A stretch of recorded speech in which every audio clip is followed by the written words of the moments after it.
Durante una intensa junta de comisiones en el Senado, Julieta y Andrea demostraron su habilidad para defender las reformas al enfrentar directamente los comentarios de los opositores Viggiano y Cortés. Los opositores aprovecharon su turno para intentar desacreditar las iniciativas en discusión, utilizando argumentos repetitivos y carentes de profundidad.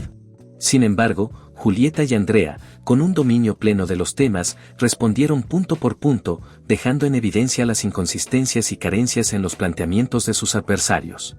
Julieta inició su intervención desmontando las críticas de Viggiano, quien había cuestionado la viabilidad de las reformas propuestas. Con datos claros y un tono contundente, Julieta expuso cómo las medidas impulsadas por el actual movimiento buscan beneficiar directamente a los sectores más vulnerables, contrastando con las políticas de los gobiernos anteriores, que, según ella, solo favorecieron a las élites. Miren, la realidad es que podrán venir a decir muchas mentiras, pero no podrán negar que en este país la justicia es solo para quien puede pagarla.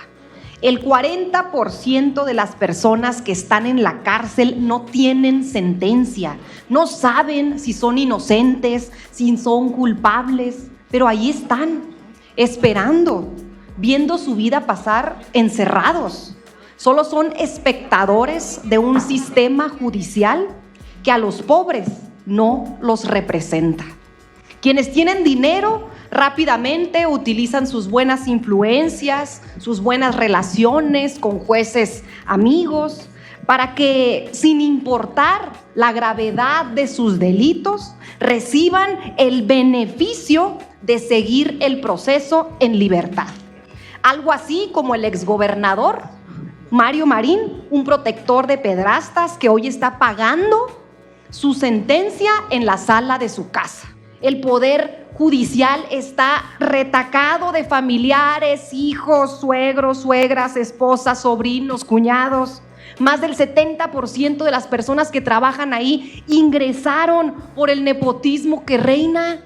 Actualmente son los acuerdos cupulares, las redes de influyentismo, las que definen y nombran al 89% de los juzgadores. Es a ellos y a los grupos de interés y de poder a los que representan y a los que protegen. Solo así se explica el manto protector de impunidad con el que la presidenta del Poder Judicial cubre a Ricardo Salinas Pliego de que no pague lo que le debe a todos los mexicanos.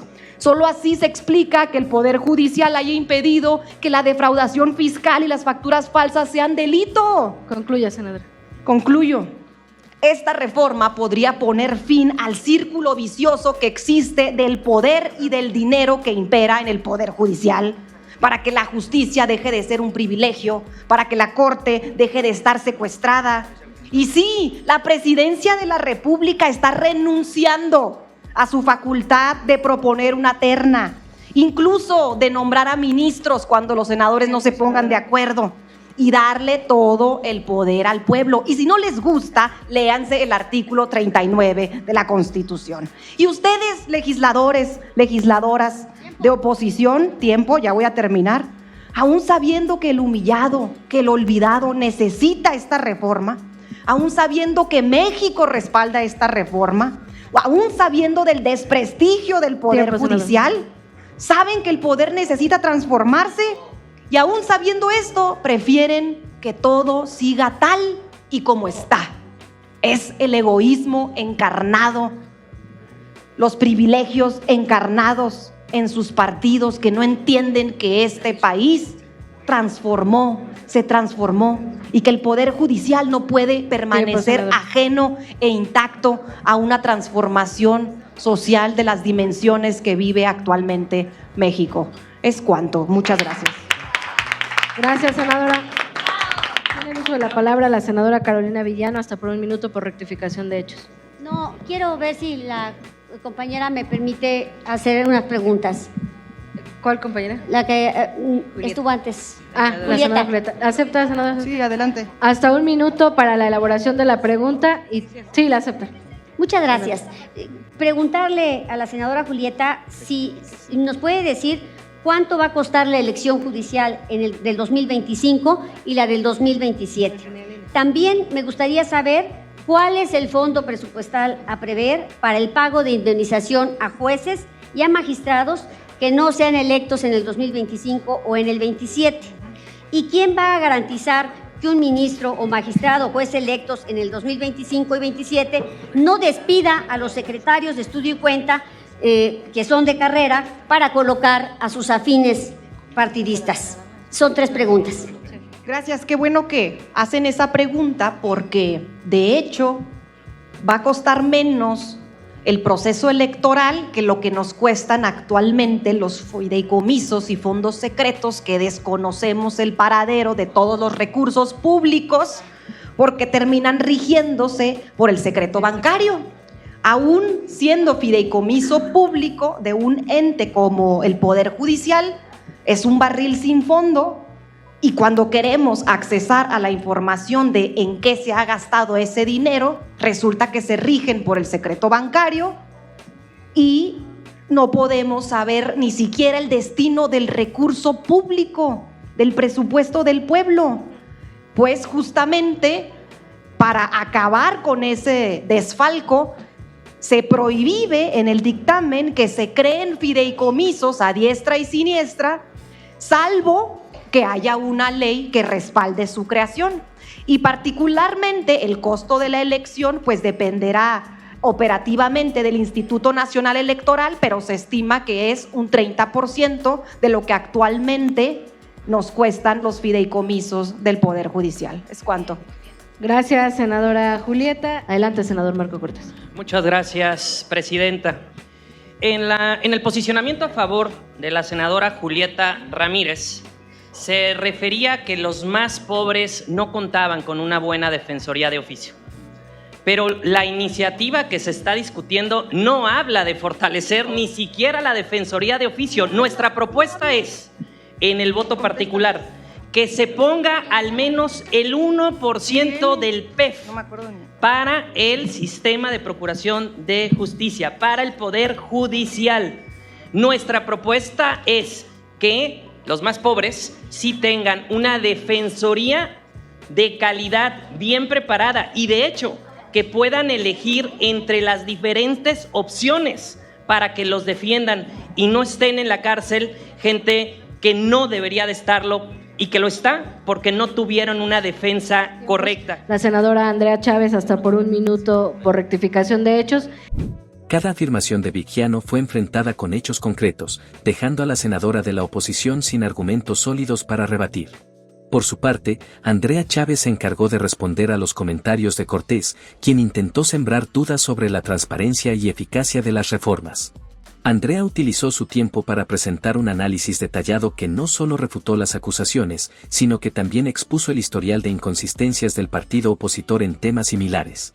Con un tono firme y sereno, Andrea recordó a los presentes que los mexicanos demandan soluciones reales, no discursos vacíos ni ataques sin fundamento.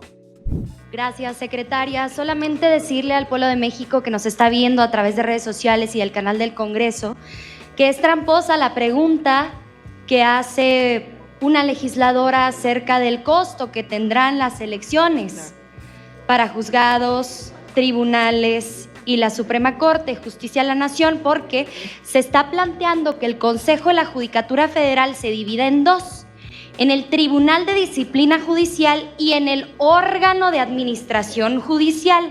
Este último es el que va a crear los circuitos, es el que va a dictaminar cuáles van a ser las divisiones territoriales y de acuerdo a estas divisiones es que el Instituto Nacional Electoral organizará las elecciones y entonces podremos saber cuánto cuesta. Me sumo a lo dicho por la diputada Julieta Ramírez de que será más barato en términos de lo que nos vamos a ahorrar para que ministros ya no permitan la evasión y la elusión fiscal, pero también menos recursos hacia sentencias que son completamente injustas y menos recursos para los particulares que se defienden en casos que duran 15, 18, 25 años. Muchas gracias.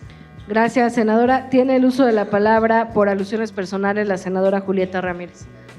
Adelante. Hasta Gracias. por 1 minuto. Gracias. Perdón, 2 minutos. Gracias. Miren, es que es muy incongruente la narrativa que siempre utilizan, porque cuando se votó la reforma eléctrica decían sí a una reforma, pero no ahorita. Cuando se votó la reforma electoral decían sí a una reforma electoral, pero esa no. Ahora que estamos votando la reforma al Poder Judicial, dicen, no, sí, claro, una reforma al Poder Judicial, pero esa que tienen ustedes, no. En realidad, se cubren con la bandera de la ilegalidad, de la legalidad, de la independencia, de la imparcialidad, para esconder sus más viles propósitos. Y no es cierto, nunca es cierto que en verdad quisieran que el pueblo participe, porque se contradicen en los argumentos que han manifestado. Por ejemplo, dicen que apoyan a los estudiantes, pero en realidad les molesta pensar incluso que un joven recién egresado pueda participar en la convocatoria, que pueda participar, nada más. Miren, aquí estamos legisladores y legisladoras jóvenes, pues discúlpenme si les cuesta mucho trabajo reconocer que pueden participar un poder judicial que reconozca y que entienda una pluralidad cultural, social, ideológica, y no miembros de una casta política, no repartidos a través de acuerdos cupulares como de Coahuila. Pero bueno, Son ya 2 para minutos, terminar, senadora. Sí, continúa, senadora. ya que tienen mucha prisa, nomás cuando les conviene, que me quedan 8 segundos, pero en el artículo 100, Marco, ahí puedes leer tu prisa sobre el Instituto Federal de la Defensoría. Está en el dictamen. Se nota que no leyeron ni el dictamen porque está en el artículo 100. Y no coman ansias, que vendrán las reformas secundarias. Aquí nos encontraremos en las reformas secundarias para que arrastremos el lápiz. Al finalizar sus intervenciones, tanto Julieta como Andrea lograron no solo silenciar a sus opositores, sino también reafirmar el compromiso de la transformación con el bienestar del pueblo. La contundencia de sus argumentos dejó claro que las reformas están respaldadas por un enfoque sólido y una visión clara de justicia social, contrastando con los intentos de los opositores por desviar la atención y generar dudas. La sesión cerró con un fuerte respaldo de los senadores a las iniciativas presentadas, mientras que Viggiano y Marco se retiraron sin palabras ni réplicas sustanciales. Gracias por acompañarnos hasta el final. Esperamos que este video les haya sido útil para entender más sobre el gobierno de México y el papel clave que juega Claudia Sheinbaum en la transformación del país. Si les gustó el contenido, no olviden darle like, suscribirse al canal y activar la campanita para que no se pierdan ninguno de nuestros próximos videos. Nos vemos pronto con más información importante sobre el futuro de México. Hasta la próxima.